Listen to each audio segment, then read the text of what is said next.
Faly manana ny fiadanan'ny tompo antsika rehetra izay mijery an'izao video zao amin'ny an'io dia maniry ny famizara aminao tenin'Andriamanitra ao anatin'ny fotoana vitsy dia vitsy ka manasa anao mba hanarika izany hatramin'ny farany misy manantena fa tsy ho aninenana izany.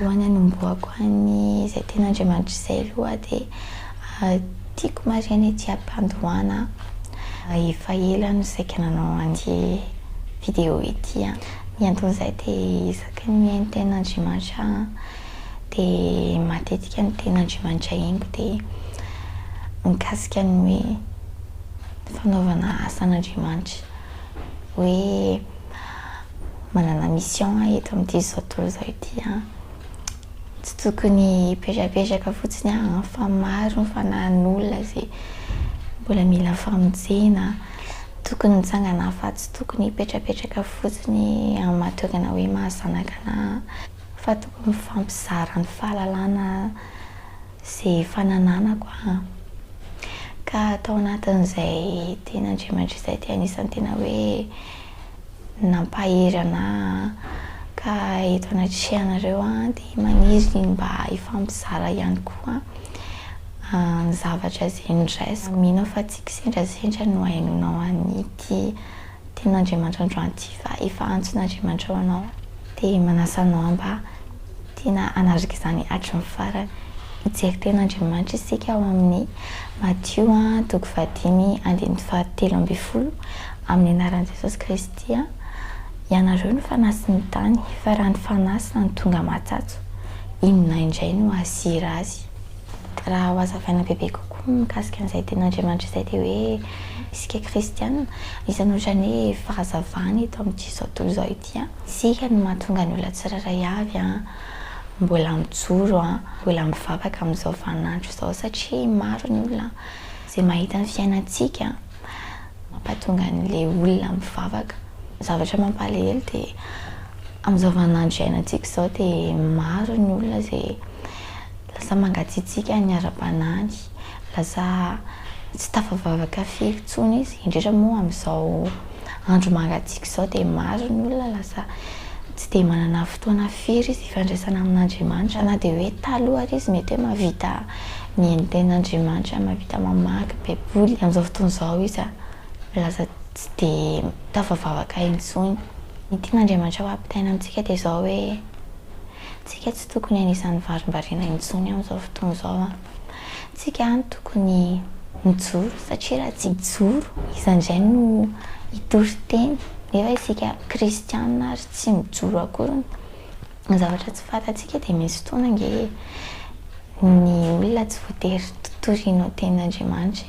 Misy fotoana ny olona mijery ny fiainantsika izy, misy fotoana ny hoe ianao nitory anazy fa tsy hainao ny tenin'izany izy, mety mahay nitory teny maro isan-karazany izy fa tsy mihaino an'izany izy fa amin'ny fijerevana ny fiainantsika no mampatonga anazy hivavaka.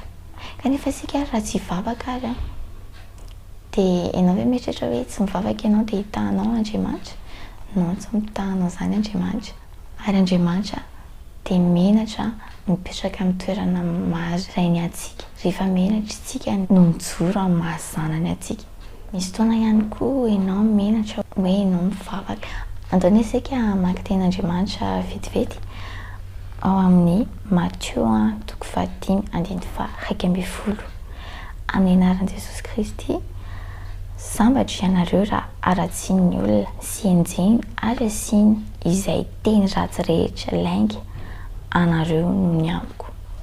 Ao anatin'izany tenin'Andriamanitra izany dia milaza mihitsy Andriamanitra hoe sambatra isika izay enjehina, isika izay atao tsinontsinona, izay amoronana an'ity lainga rehetrarehetra ity hampandratra ny fotsika no ny amin'i Jesosy Kristy.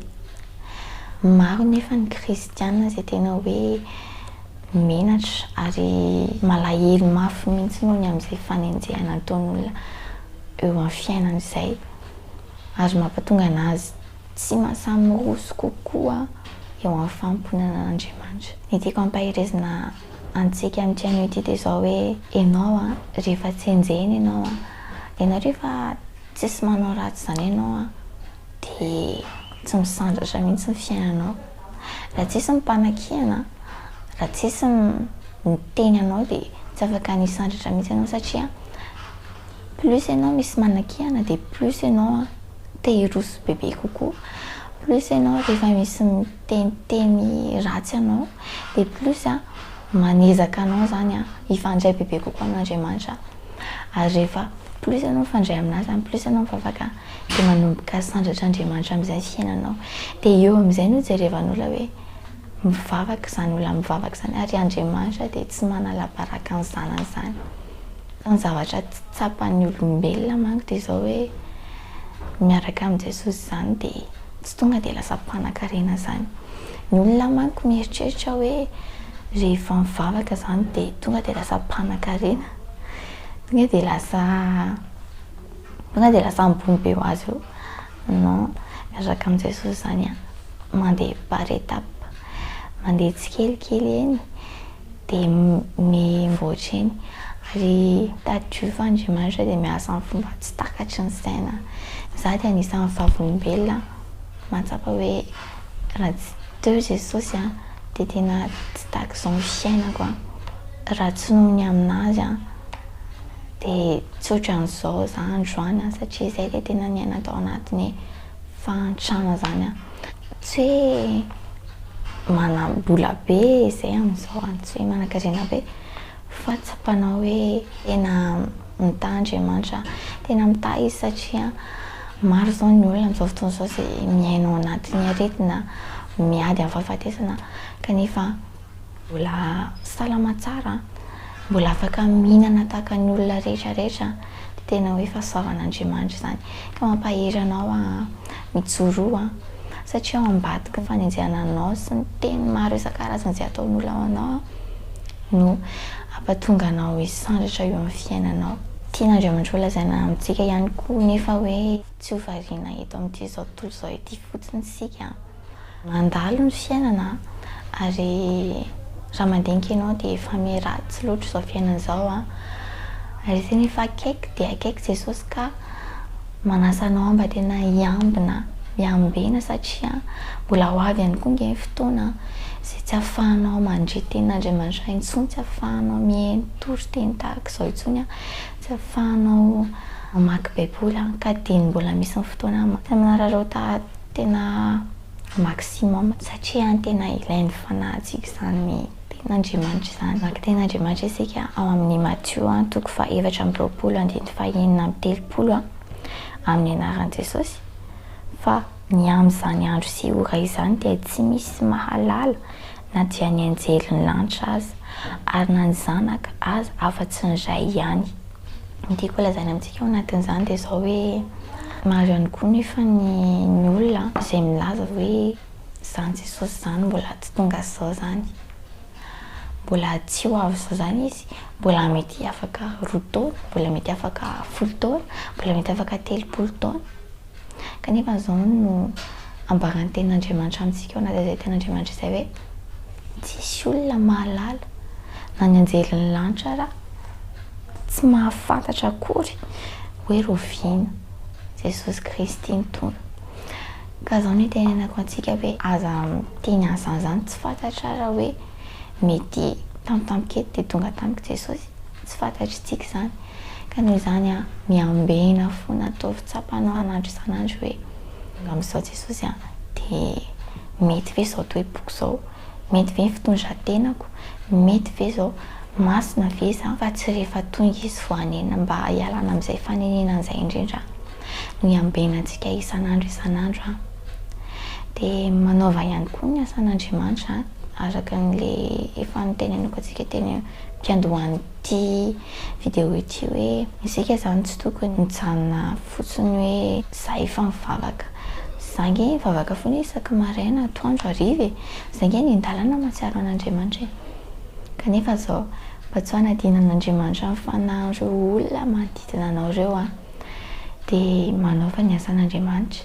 Tsy napetraka fotsiny izany ho an'ny pasteur, tsy napetraka fotsiny izany ho an'ireny karazana olona ireny, fa na ianao ary afaka mitory amin'ny namanao, amin'ny mpiara-miasa aminao, amin'ny olona maro isan-karazany manaova ny asan'Andriamanitra. Milaza ianao hoe za tsy mahay mitory teny izany anisany mijoro vavombe ilay taona atrehanao fa za dia anisan'ny olona tia nieritreritra an'izany mihitsy ary zavatra tena tsy haiko indrindra izany kanefa zao hoe tsapako hoe tokony manao ny asan'Andriamanitra, tokony mizara ary tahaka ny nandrenesanao an'izao tenin'Andriamanitra izao maimaim-poana dia manasa anao mba hizara izany amin'ny olona hafa satria tena misy olona tena mila an'izany mila fampaherezana izy mila tenin'Andriamanitra izy mba hampahery anazy.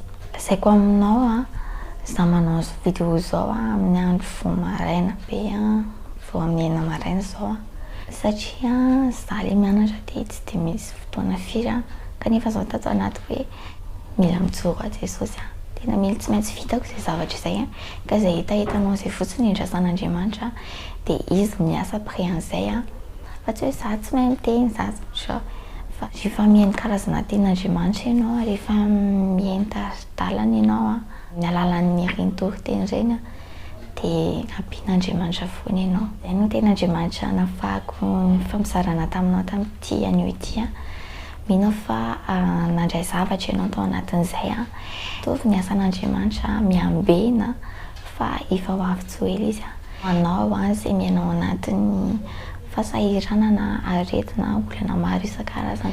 Izao ny fampahirizana atolotra anao dia hoe Andriamanitra dia manana lalana hevitra hiverana anao izay hitondranao amin'ny fiadanana fa tsy loza ka zao manekeny fitondran'Andriamanitra fa ao ambadiky ny izy tsy maintsy anio voninainy dia mahereza miambena aza miala aminy fa ao amin'ny rehetra misy ny fiainana tsara indrindra. Metraka ny veloma mandra-piona amintsika rehetra tahiny tombo daholo tompoko.